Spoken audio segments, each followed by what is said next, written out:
If you have a teenager at your house, or a teenage grandchild for that matter, you already know this. Kids grow up fast. Well, we were intrigued to hear about a creative way to help keep another year from just speeding by at a blur. It's a bucket list challenge, but this one's for parents and teens to tackle together. I'm admitting up front, I'm smitten with this idea. Jessie Funk with Ivy Girl Academy is here with 10 adventures to do with your teen. I think this is genius. From your perspective, why did you decide to put together, to assemble and curate this parent-teen bucket list? Well, I'm just going to be the naggy youth advocate right now and say if it's not on your New Year's resolutions list to spend more time with your child, it should be. So this is just exciting to just plan it out, some fun things that you can do with your kid. Now, here's the thing. I was looking over your list, and we're going to jump in because there's a lot to get to, but I found myself thinking, what if, Jessie, you have that sullen teenager who looks at this list, this idea, and rolls their eyes and doesn't even want to take part? Then what? Yeah, oh, they will. Oh, for sure. Just plan on that. Like, expect it.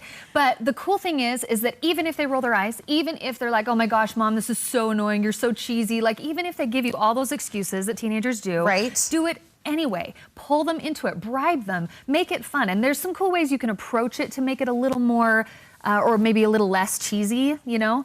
So there's some things that we can say that I'll talk about, but do it anyway. Just do it anyway. Do it. Barrel through it. Confidence is what will sell it. So if you're confident as a parent, you say this is going to be fun, it'll sell it. Some of these ideas big, some small. Topping your list, a walk down memory lane. You want, as parents and teenagers, to share a blast from your past. Yeah. I think it'd be really fun to take your kid to, like, the house you grew up in and to the high school that you went to and say, hey, this was you want to hear the story about the first time I went to detention? And, like, tell them some stories. Like, just be real and make sure that they know that you had a past, that you were once a child too. You know what I mean? It's just a great way for them to actually connect with you. Next, get in the car, take a drive, go on a road trip. I know. I actually think it would be really fun to get in the car with your bags packed, like, just for a weekend, like, just one overnighter, and say, you guys decide where we go.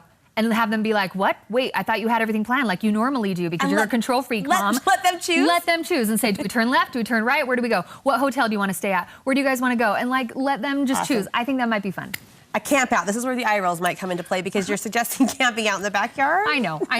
I was thinking the only way to really pull this off is to have it all set up before they even get home. Okay. So have the tent set up, have their favorite candy bar, have, like, if they're into, I don't know, ghost stories, or if they're into, like, stupid joke books or something, go to the library and have that ready and say, oh my gosh, you guys, guess what we're going to do tonight? We're going to camp in the backyard. And they'll be like, oh my gosh, Mom, you're so weird. And you say, we're totally going to do it. And it's totally going to be fun. And you're going to love it. And just barrel through it. Like, be confident. It does. And then just pull them into it. And guess what? They might hate it at the moment, but they will remember it for sure. Forever. For sure. An activity that teens will think is cool. Experiment with science a little bit together. Yeah. Okay. If you haven't done the Mentos with the Diet Coke experiment, it's hilarious. Buy at least 5 or 6 huge 2-liter bottles of Diet Coke, and then just buy a bunch of Mentos. You put it in there. It goes 20 feet in the air. It is this ginormous explosion, and it's fun. It's cool. And the cool factor is when Mom is the one or Dad is the one suggesting we actually do this. Yeah, and it's in the backyard. Diet Coke is everywhere. It's a mess. It's totally fun. I love it. And your kid will love it. All right, next, a monthly movie night. And why do we need to make it a reoccurring activity in this case? We are programmed to love rituals. We're programmed to love stories. We're programmed to love traditions. So,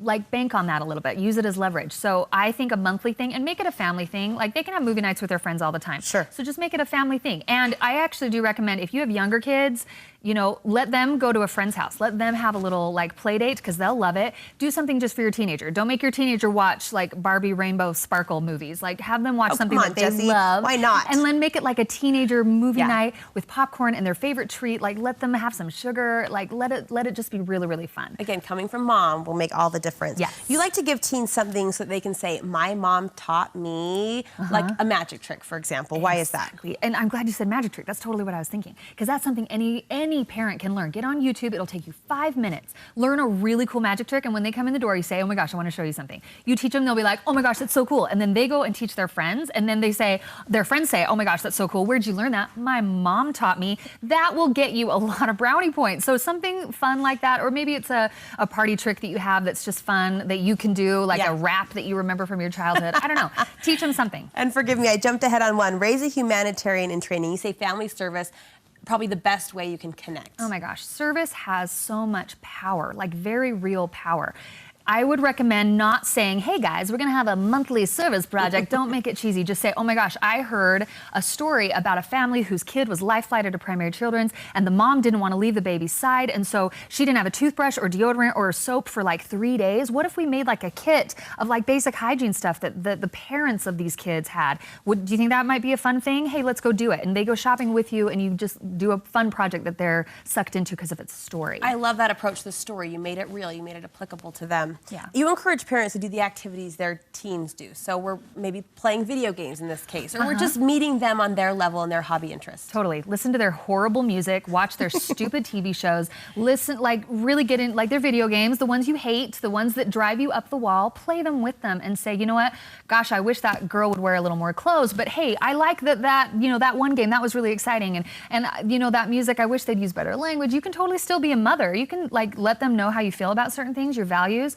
but say, yeah, I wish that they'd use better language, but I love that beat. Like that was a cool beat. So try to meet them on their level a little bit. You mentioned sugar a couple of times. A sweet treat never fails. Right? How about like a cupcake war? Like a bake-off battle or something. Have them get on Pinterest and have them like find some really yummy treat, and then you guys like make different treats, and then I don't know, bring over some friends and have them like taste them. I don't know, make it fun. Like just some kind of fun way to make some kind of memory, but don't make it about the memory. Make it about the activity. Because if you say, hey, I want to like have some activities with you where we can really bond and have some fun together, they'll say, I'd rather stick glass in my eye. But if you say, hey, I want to go hiking with you this year sometime. Like, let's plan that. That'd be fun. And throw a wild card, you say, at the end of the day, and let them choose. Let them come up with an activity that will complete this bucket list for 2017. Totally. I mean, it could be anything, but do it. Let them do it. Even if you don't like it, don't get all control freaky like I do. Just say, okay, all right, that's not my favorite thing. That's not like I don't feel comfortable with that, but I'm going to do it anyway because I love you. See, this is a brilliant idea. We're going to post this complete bucket list for you on our website. You can check it off once a month, once every other month, just making that purposeful effort to connect with those kids who do grow up all too fast. Hey, anything new on tap for Ivy Girl Academy this year? Oh, my Lanta, I'm so excited. This year is going to be like a big year. We have certification programs. We have a camp coming up. Registration just opened for that. Please check it out, ivygirlacademy.com. You're doing such great things and inspiring the youth in our community to really grow to their potential. So we'll link you over to Ivy Girl Academy as well if you want information on those camps and those certification programs. Happy New Year, my friends. Thank you.